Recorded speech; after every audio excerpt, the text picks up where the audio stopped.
everyone, and welcome back to Jesse Hecht Creative. Today we're going over the Amazing Fantasy Spider-Man and Iron Spider from Marvel Legends. Before we begin, make sure to hit that like button and smash that subscribe button. Now let's get to it. So here's Amazing Fantasy Spider-Man. Let's go over this guy and see what is what. I'm excited to check him out. As far as the paint goes, it looks really nice on the head. I love this look. The sculpt is really great. The chin is nicely pronounced. The eyes are really old school. And it's on purpose, but I like that. It's really, really neat. There is a little bit of splotch over here. That's something to look out for, but you can't because there's no windowed packaging. Great head, though. I like this a lot. This body sculpt is new or newer, I believe. It's a shorter Spider-Man buck than what we're used to, even though it uses similar articulation. It looks very nice to me. It looks a little more gray than black on camera. As, you know, it should be a little more black, but it's fine by me. Really chunky spider symbol. Pretty straight lines over here, not too much webbing. At least exaggerated as the other figures. And on the back, it looks nice with this kind of spider symbol.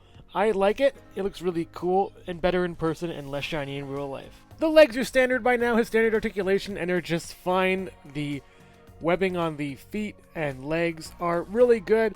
There is a little bit of, mess up over here. It looks a little like needs another coat, I guess, but that's fine.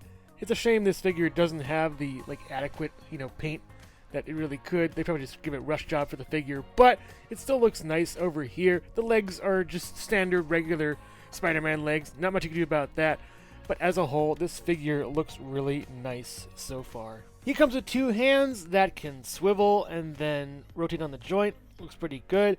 The paint is really nice. It actually has one and then two different lines on the top, an angle to the contour of the hand. Looks really good and awesome. He comes with two thwip hands that are nicely painted, look really good, and actually a little bit smaller than other Spider-Man hands. I kind of like the proportions on this. It looks a little better, and again, they can swivel and then, rotate on the joint. Looks nice. He also has these splayed out wall crawling hands that again rotate and then angle on the joint. That's all you got. It looks really nice though. The paint is really good on these. These wall crawling hands are my favorites for any Spider-Man. They just look really cool. Jazzy. These, what I like to call stuff holding hands, swivel and then rotate the opposite direction on the joint. So that works out pretty well.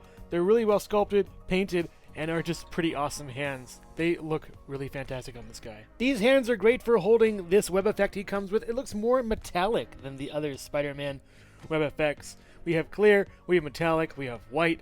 This 60th anniversary line is going great. You can hold it in two different varieties or hold it in the middle, however you want to do it. It is going to spring back to its original shape, so you might want to heat it up a little bit and try some things before you get this working in a way you want it to. It may be hard to see from here, but he does come with these wing effects that are just sort of to the side if you want to pose them like he's not really using them. I don't really use these all that much. They look kind of weird to me. Spider-Man's never really been a flyer. He's always been a swinger and a thwipper. And last but not least, he comes with these in-use wings that just flap around kind of. They're really weird to me. I don't really understand how they work. Maybe I have them on wrong. There's no real instruction for them. They look kind of strange. I like the pattern though and how they're made and created. They look nice, but I just won't see myself using these anytime soon. As far as articulation goes, Amazing Fantasy Spider-Man can move his head up and down. It can also swivel at the joint and do a little bit of pivot if you want for some attitude. Looks very nice. Goes up on this joint, down, all the way around. Watch for it kind of hurting on this piece. So just maybe move it down or something, or don't even put it all the way up actually. It does actually kind of ruin the joint a little bit. It should be able to go underneath like on this one, but on this one it doesn't really work that well for me. Maybe I have a defective figure. Who knows? We also get a butterfly joint that is also defective on mine. Look at this. It's kind of, weird. That's a shame for the articulation on this figure. It looks so great, yet it can't be bothered to have good articulation. Swivel all the way here. Double joint elbow. You did the wrist already. Goes crunch all the way down. That's a big crunch. Then crunch all the way back. With that, we get a swivel at the chest. Goes side to side, up and down. We also get a crunch again. Looking really good with that crunch. Splits. Up, down, all the way back. For this, looks really nice and works out really well. We get swivel at the top, swivel at the bottom with no gappage, by the way. Down, up, and we get a pivot over here and two peg holes at the bottom of the feet that aren't tipped, by the way, with those toes, but I'm kind of fine with it. I don't really care all that much.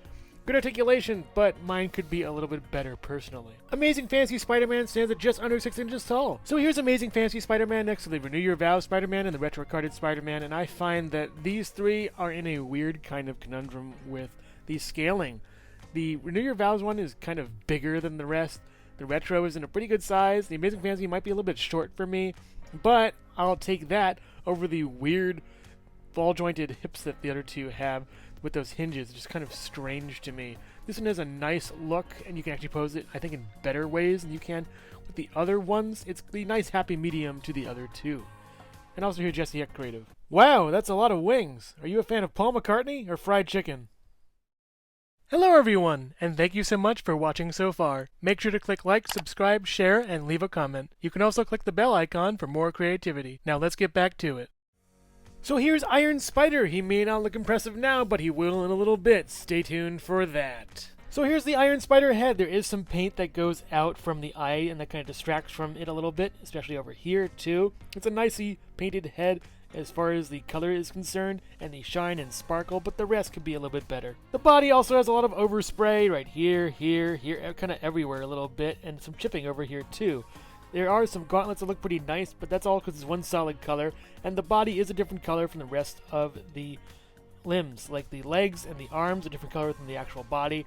The back looks pretty good too, with some chipping over here, and the vastly different gold ports that cover the back to go with the legs that we'll see going on there later. But it's a nice body, all things considered. The legs are plain, bland, and they're just legs. What else can I say? A couple scratches over here. Good paint over here, not really much overspray, thank goodness, which is pretty nice. It looks good on the back too with those gold joints, and these joints too look fine over here as well. Not really too distracting from the figure at hand, and it looks still pretty good. As far as accessories goes, he comes with two fists that swivel and then rotate on the hinge. That's pretty nice. They're just fists, that's it. Same as usual. Nice shiny paint though.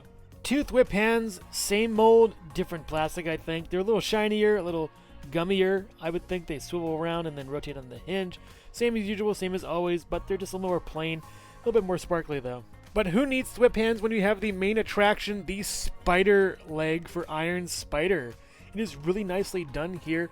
It looks pretty cool. I wish it was in a little better gold coloring like the figure itself. It kind of matches, kind of doesn't match, but it has nice articulation as well. On the top up here, you get this one moving. That's really good. It goes down this far, up this far, pretty straight. This is not an articulation point, sadly. We have one down here. It goes down this far at a 90-degree angle and up this far and slightly above the straight line point. We also have this can move up and down as you'd like. And now placing it on the back, it just goes right into the port nicely. And it comes with two more. You get one for the middle. They're all the same mold, by the way, so there's no fear in putting one in a different spot or anything.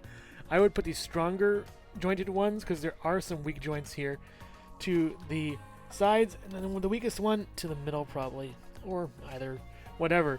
But it's huge now. It's kind of hard to get the legs on camera all at once, but I'm trying my best. They look wonderful on this guy and add a lot to this figure. They're super cool, can articulate in a variety of ways. You can have him pinch something in front of him. You can have him sort of react and sort of clamp on the ground. If you want, you can have him scorpion tail somebody. Triple scorpion tail somebody, actually, if you want. It's kind of creepy, but also really awesome. I've been waiting for this guy for a while, and this doesn't really disappoint. I do wish he came with some wall-crawling hands or something. Maybe a different accessory, because I don't really see him swinging or thwipping that much. I see him more climbing and crawling with these.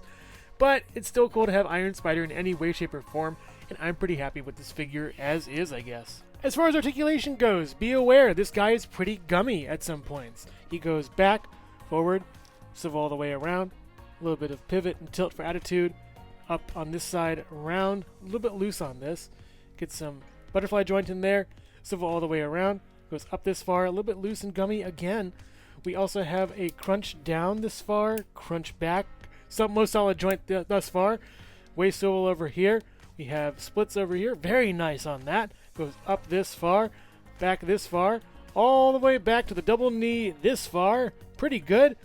We get a swivel on the top, a swivel on the bottom, a little bit loose, and it's fine, I guess. Down over here and up over here, and pivot and two peg holes at the bottom of the feet. yeah, this guy is actually really good with the articulation, maybe a little bit loose in a couple places here and there, but he's fine by me, and a nice figure. Stretching it out from tail to tip, the Iron Spider leg is around 7.5 inches long at least. Iron Spider stands at just over 6 inches tall next to Amazing Fantasy and Renew Your Vows Spider-Man, and I think they look good together, yet Renew Your Vows is still a little bit too tall. The Amazing Fantasy and Iron Spider are the sweet spot for me. They look good together. And also here's Jesse Hecht Creative. Whoa, buddy, when I said present arms, I didn't mean that many arms. That's a whole lot of arms you got there. Overall, these two figures are some of the best as far as the 60th anniversary is concerned. I'm really happy about them. Amazing Fantasy Spider-Man has a lot of great accessories, as well as that nice head sculpt with the great paint on him. Looks really awesome. Sure, he doesn't have toe joints, but I don't think he really needs him. All the over-engineered articulation is cut away, and brought to the front is the really nice paint, sculpt, and accessories. Looks really great on him. Iron Spider is really cool as well. Sure, you can't really stand him that much on his Iron Spider legs, but he does look really cool with them. The paint on him is a little bit overdone, but it looks nice from afar, and I find that he has a nice metallic sheen to him, even though it's not fully available on his arms or his legs, but the head and the body really stand out and look very nice on him. These are some two really great figures, and I'd be remiss to tell you to not pick them up. So yes, pick these two up. They're really great and wonderful. Thank you so much for watching Jesse Hecht Creative. Feel free to click like, subscribe, share, or leave a comment. You can also visit us at jessehechtcreative.com, where you'll find more reviews like this one. Thanks again for watching and keep being creative. Stay tuned.